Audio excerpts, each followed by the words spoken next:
What's going on, guys? Kyle with TheCardGuyz. Christian, you've been on a roll. You just won the CC RTN we had after winning back-to-back draft RTNs last week.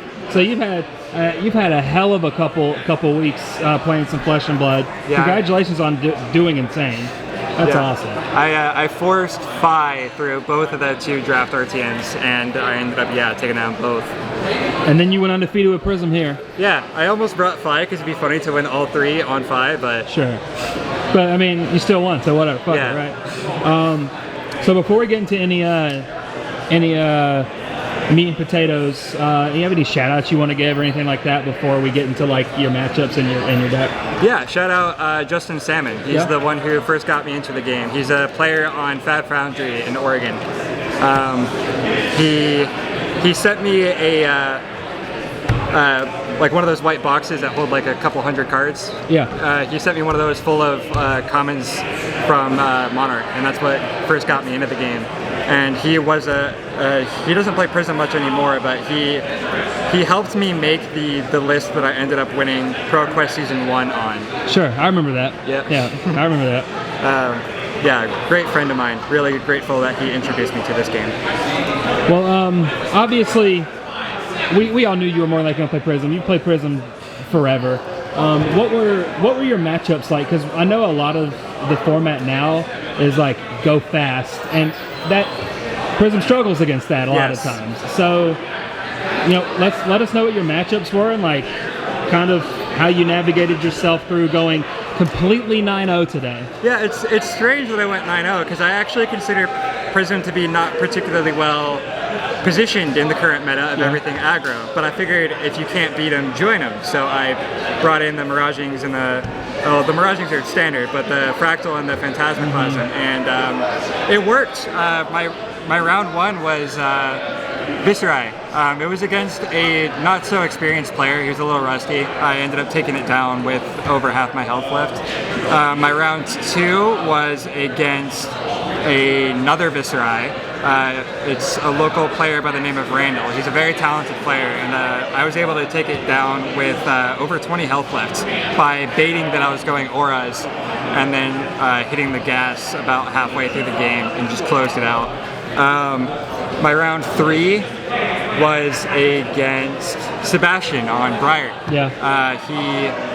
It was a really tight game. It ended 1-1, but about halfway through the game, I hit him with a Herald of Erudition. No, it was a Phantasmaclasm followed by a Herald of Erudition followed by a Fractal Replication, which ended up hitting because it's basically Erudition for 9. And then I drew into 2 Triumphs, pitched 1 to play, or 2 Rebirths, pitched 1 to play the other, put the Phantasmaclasm back on top, and I played 4 Phantasmaclasms in that game. Round 4 was a very close game, 1-1 against Katsu. My good friend Aaron Cutbirth was on Katsu. It was Big Chong is Christian. Let's go. It was it was tight all the way through. Like we were trading pretty evenly back and forth throughout the game. And we ended up getting it down to like what was it? I think it was actually it would have had to been exactly 1-1 at the end of it. And he had tempo. He had a 3-card hand going into his turn, and I had 1 Spectral Shield and no other board state. I drew into.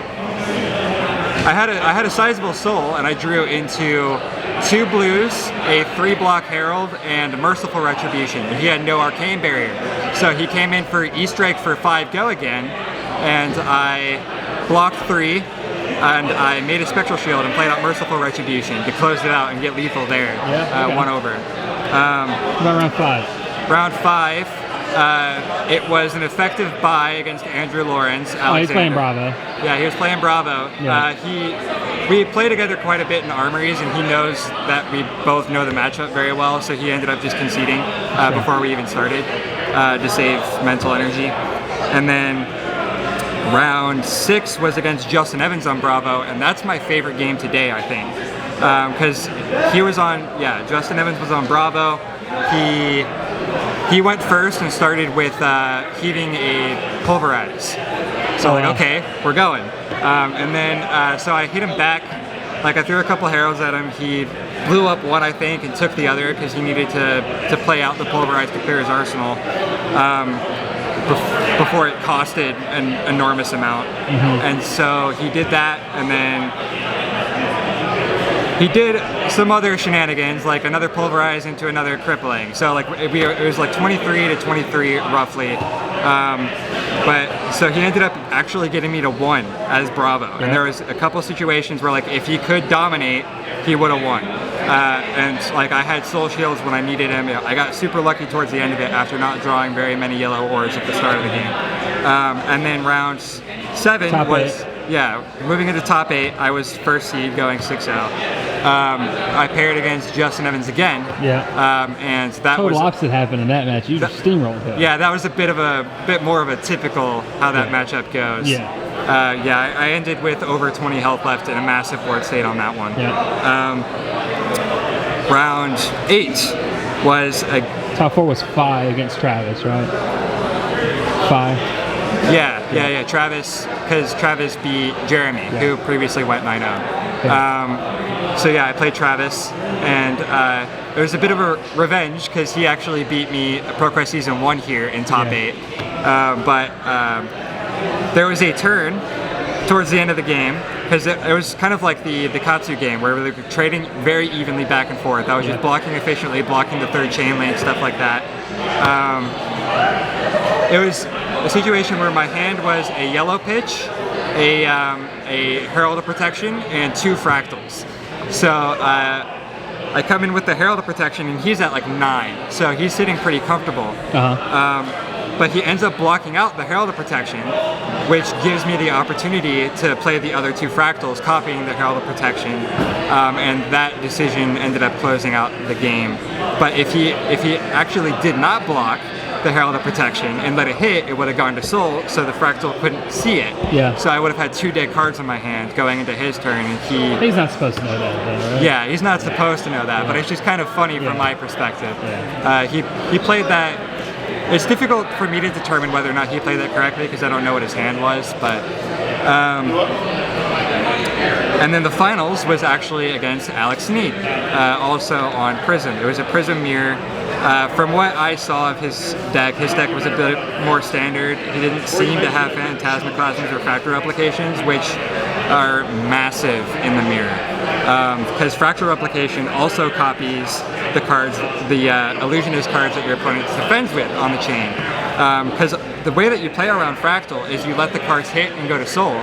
But there was a situation where he did that, blocking with a blue Wartune Herald. So there was still, after the card went to Soul, a 5 attack Illusionist attack action card on the chain link. So I was able to come in for another 5. Okay. But yeah, Fractal Replication and Phantasmaclasm very much were the reason that I won that game. In the Prism Mirror, I actually, because my deck is 73 cards, so 13 have to come out, and in the Prism Mirror, it's 13 auras that come out. Sure. So I just go as fast as I possibly can. That's my fastest matchup. The deck gets super lean into the mirror. But yeah, those were the matches of the day. Let's look into this list then. I mean, obviously you had a pretty good run at it. So let's check the list out. We're gonna go through list, and first off we got the equipment here. Talk to me about your equipment. Is Crown of Providence a very good upgrade for you? I was kind of skeptical about Crown of Providence over Arcanite Skullcap, because I do think that Arcanite Skullcap is better versus Phi, but I haven't played much Phi. Like the first time I played Phi was in top 4. Yeah. But I've talked to people about Phi and kind of know what they do, and that's also what I played all the way through drafts. Okay. So I kind of know what the fundamentals of the deck are. Okay. Mask of Momentum obviously changes things, but so like everything else other than Crown of Providence is pretty standard, right? Like your main suite is going to be Tunic, Footsteps, the Gauntlet, and the Crown. For the most part. And I'm thinking about changing the Ironhide Gauntlet into what's the Iron Rod. Iron Knight Gauntlet? Yes, because in this deck, the main game plan is heralds, so it's I'm pitching cards during my opponent's turn less than I was when I was playing more traditional or a Prism. So that is a consideration that you might want to try out, is see how that feels. Okay. Counter Reflection is the weakest card in the entire deck. The only reason I have it in is to have it versus Wizards, which are not super popular right now. And Genesis carries you in the Kano mirror, and Merciful Retribution carries you in the Icelander matchup. So you might not need AB2, but I like it to be safe because it's effective like AB2 and always good to be safe. Yeah. Let's look at this list. Slight glare, but we'll make through it.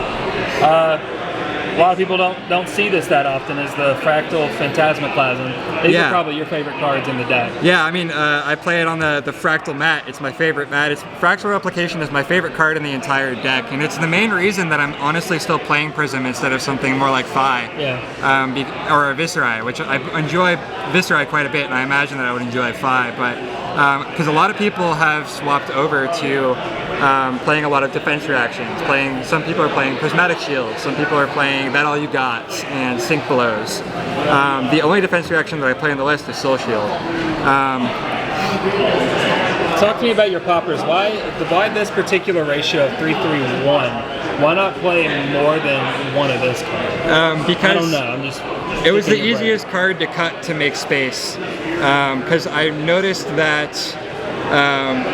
because originally the first iteration of the list I think did have 9, but then I wanted to make a little bit more space for to make it just a little bit more aggressive, like Heralded Judgment. In this meta, it's a 2-for-6 go again. Yeah. But it's a 2-for-6 go again. You know, that gives it 1 up on the Fighting Spirit, which is a 3-for-6. Okay. So it just helps you go a little bit faster to cut down on the Fendel's Fighting Spirit. And I don't like Phantasmaclasm Fractal does more for you in the mirror than pop cards will do. And against Dromai, I haven't played against Dromai very much, but it seemed to largely be more around how you dealt with the dragons, like with on hits. Okay. And like Spectral Shields are really good at clearing out the token dragons, and being able to like hit a larger dragon with like a Herald of Protection means like that's often going to be better than throwing a pop card in front of it. Yeah. So yeah, that's the reason for but I still want to have 7 pop cards because Prism is still fairly popular. She's less popular than I expected her to be, but now that the meta has kind of worked itself out and we've seen how aggressive it is, that started to make a little bit more sense to me, while there's been a little bit less of them. So it looks to me that you've got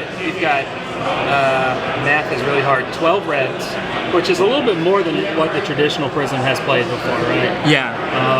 And then obviously you've got the 9 War Tunes, which I mean, in my opinion, it's my favorite. It's my favorite Herald out of all of them. Yeah, I do believe that it is the strongest Herald. I do think that like if I had to cut between Yellow Wartune and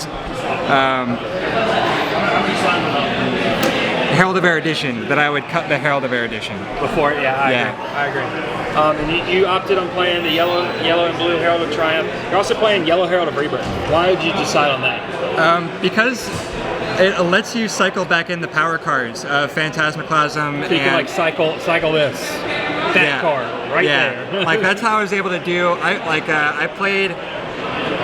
That's how I was able to do 4 Phantasmaclasms in round 4 is by recycling the off of the Rebirth. Okay. And also it helps make Fractal Replication just a little bit more consistent, because I know a lot of people are skeptical about that card, but when you like, because of when it goes to Soul, when cards goes to Soul, all the Heralds, they are no longer seen on the combat chain. Yeah. So Fractal can't copy them.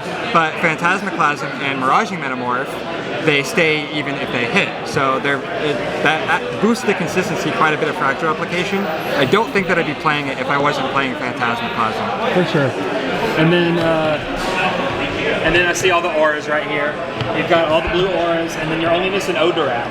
Yeah. And then everything else made in the list. Why not Odorath? Is it just not good right now because of all the aggro? Ode to Wrath is the aura that helps you win when you're full commit auras. But in the matchups where I'm full commit auras, I don't need Ode to Wrath. Like, I don't need Ode to Wrath versus Oldhim or Brava, which is that and Reinhardt are the only 3 matches where I actually do commit auras. I might also commit auras versus Levia, but I haven't played against a Levia, so Sure. I don't know for sure what the best strategy is there. I mean, it seems like you got it pretty figured out there, right?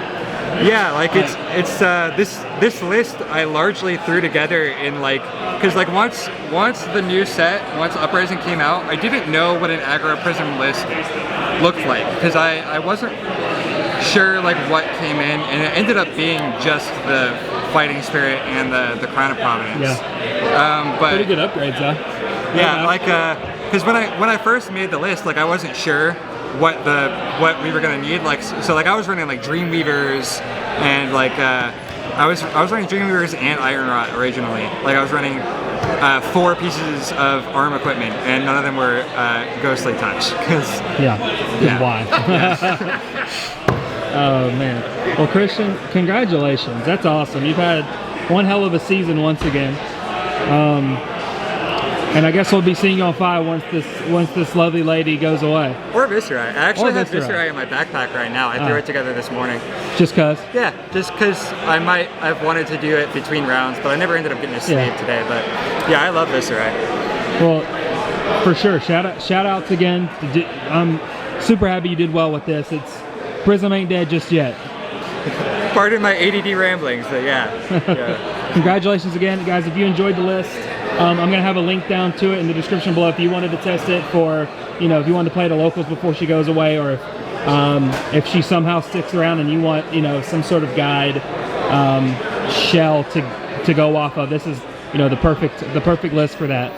Christian, congrats. Thank you again. And subscribe and shit because we want you to, and we'll see you guys later. Yeah, and if any of you have any questions, feel free to reach out to me on Facebook. I'm more than happy to answer any questions. Okay, awesome. Thank you so much.